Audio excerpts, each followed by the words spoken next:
खुलुमबाय आं माइनाव बसुमतारी गिबियावनो बर' रादाब नायगिरि नोंथांमोनखौ आंनि चेनेलाव बरायहरबाय लोगोसे गोजोन फुंबिलिनि गाहाम हामलायथि बावहरबाय नोंथांमोननि थाखाय लानानै फैबाय आं गोदान मोनसे रादाब नोंथांमोना भिडिअखौ अननानै जोबजासिम नायलांदो।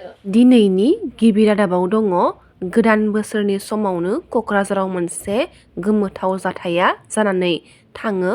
थांनाय साननि मोनायाव क'क्राझार जिल्लानि सिलगारानि पुखुरिपारा ब्रैथि ब्लकआव नसुंसेनि सुबुंफोरनि गाग्लोबनायाव एखे नखरनिनो बिफा बिमा आरो फिसाज्लाया जोखोम जानाय जाथाया जिल्लायाव मोनसे सोमोनांथाव सोमजिहोदों। नसुंसेनि गाग्लोबनायाव गोब्राबै जोखोम जानाय सुबुंफोरानो जादों सुरेश चन्द्र बर्मन 79 बोसोर बैसोनि बारग' सीमा रैखाथि हानजा बिसेफ, बिथांनि बिसि सुरजनी बर्मन 65 बोसोर बैसोनि आरो बिसोरनि फिसाज्ला दीपकर बर्मन 41 बोसोर बैसोनिया। साथामबो खर', आखाइ, खोमा बायदियाव गोब्राब जोखोम जादोंमोन आरो आथिखालाव क'क्राझारनि R&B देहा फाहामसालियाव फाहामथाय लागासिनो दङ होनना मिथिनो मोन्दों।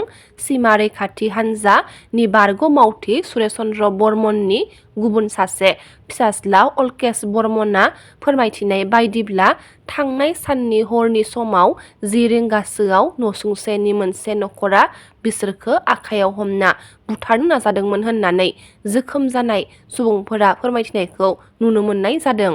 मोनसे दुखुनांथाव रादाब कार्बि आलं जिल्ला दुलाराय बर' फरायसा आफादनि आगुनि सोलोंथाइ नेहाथारि नकेब फरायसालिमानि लाइब्रेरियान लांहिन नोगोर माइदांस्रि गामिनि थागिबि किशोर बसुमतारी बिथाङा थांनाय हरनि 9:45 हरखाबै गोजौ थैनि नारखोथायजों रुंसारि जायो होनना मिथिनो मोन्दों। बिथाङा गावनि बिसिजों लोगोसे सानै फिसाफोरखौ बे बुहुमाव नागारनानै अरायनि थाखाय बिदाय लाबाय। बिथांनि हरखाबै रुंसारि जानायाव कार्बि आलं जिल्ला दुलाराय बर' फरायसा आफाद सुफुंख'हायै खहा जायो।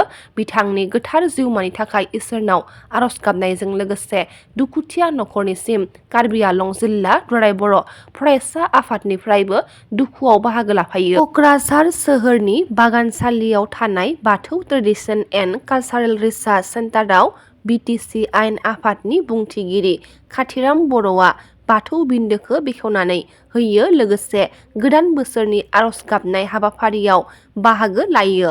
बे हाबाफारियावनो बाहागो लायो BTRनि मावफुं सोद्रोमा डक्टर निलुत सोरगियारि आरो बाथौ ट्रेडिशन एन्ड कालचारेल रिसार्चनि गुबुन गुबुन बिबानगिरिफोरा बाहागो लानायखौ नुनो मोननाय जादोंमोन। थांनाय 31 दिसेम्बराव आकाशबाणी आरो दूरदर्शन नर्थ इस्ट जननि ADG आशिष भाटनगरआ आकाशबाणी क'क्राझार केन्द्रआव दावबायफैदोंमोन। आकाशबाणी क'क्राझार केन्द्रआव गोदानै फसंनाय 10 किल'वाट FM-नि थासारिखौ सुथारला फैना गासैबो थासारिखौ क'क्राझार आकाशबाणी केन्द्रनि बिबानगिरिजों सावरायज्लायो आरो CA मावफारियाफोरजोंबो सावरायज्लायो।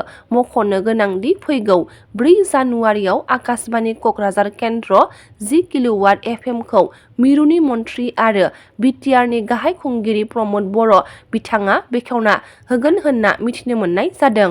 उदालगुरि जिल्ला अल बड' एक्स भलन्टियार फर्स अर्गेनाइजेसनआ खौरांगिरि मेल लादों। आलादा बर' रायजो सोरजिनाय आरो हा रैखाथिनि थाखै गोदान दिल्लीयाव गोसोखां बिलाइ गथायनायनि थाखै उदालगुरियाव अल बड' एक्स भलन्टियार फर्स अर्गेनाइजेसनआ खौरांगिरि मेल लिंथुमनानै फोरमायथिदों लोगोसे गासै रायजो राजाफोरनिसिम गोदान बोसोरनि हामलायथि बावहरनायखौ नुनो मोननाय जादों।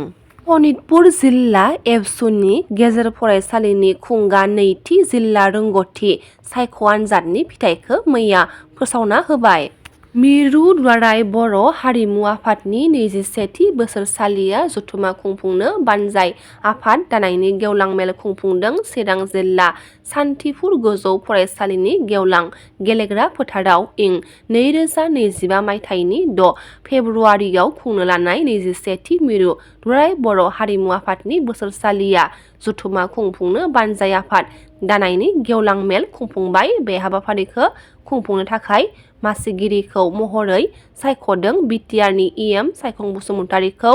लोगोसे लोगो मासिगिरिखौ आसाम फुटबल एसोसिएशननि गाहाय नेहाथारि डक्टर सांग्रां ब्रह्म आरो कनभेनराव मृत्युन्जय बरगयारीखौ दाफुंनानै लायो। धेमाजि जिल्ला एबसुनि 2025 निफ्राय 2026 मायथाइनि गोदान आफादगिरि महरै हिरण्य स्वर्गियारी आरो गाहाय नेहाथारि महरै अजय खाख्लारिखौ सायख'नाय जाबाय। 2025-26 मायथाइनि थाखाय धेमाजि जिल्ला एबसुनि गोदानै बिबान मोननाय आफादगिरि हिरण्य स्वर्गियारी आरो गाहाय नेहाथारि अजय खाख्लारिखौ 2 बोसोरनि थाखाय बर' हारि माहारिनि गेजेराव गोख्रों खामानि मावलांनो थान्दै मेलनि गेजेरजों सावरायनानै बिबान होनाय जाबाय। दिनैनि रादाबा एसेनोसै। गाबोन फिन गोदान रादाब लानानै लोगो मोनगोन। नोंथांमोना भिडिअखौ जोबजासिम नायब्ला अन्नानै लाइक, शेयार, कमेन्ट लोगोसे साबस्क्राइब खालामनानै होदो। गोजोन्थों।